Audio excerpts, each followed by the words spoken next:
Establishment साथ खड़ी हो तो ये मुल्क को दलदल से निकालने के लिए पहला कदम होगा। एस्टैब्लिशमेंट ने इलेक्शन का फैसला ना किया तो मुल्क का कोई मुस्तकबिल नहीं। चेयरमैन पीटीआई इमरान खान का इंटरव्यू में इजहार ख्याल, कहा मौशी हालात कभी भी इतने खराब नहीं रहे। मैंडेट के साथ हुकूमत आई तो मौशी इस्तेहकाम आएगा।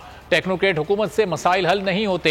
सबसे बड़ी जमात को खत्म और एमक्यूएम को इकट्ठा किया जा रहा है। उन्होंने मेरा रास्ता रोकने का मंसूबा बनाया हुआ है। IMF की शराइत मानने के नताइज क्या होंगे?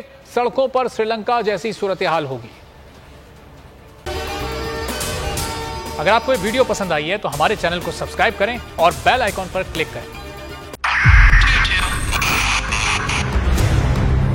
2022 बहुत सारे तोहफे भी देके गया पाकिस्तान की आवाम को। पाकिस्तान की आवाम को एक तोहफा ये दिया कि आवाम को पता चल गया कि पाकिस्तान का मीडिया क्या है। हक और सच का सफर साल 2022 में बोल रहा नंबर 1। हमने बहुत सारे शोज और ट्रांसमिशंस की, पूरा साल मुसलसल जदोजहद में निकल गया कि ये वोट ऑफ कॉन्फिडेंस के पीछे कौन लोग थे। तोड़े रेटिंग के सभी रिकॉर्ड। एंकर्स ने भी आवाम में सबसे ज्यादा मकबूलियत पाई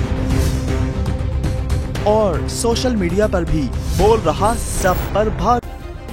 सब्सक्राइब करें और बेल दबाएं ताकि कोई खबर रह न जाए।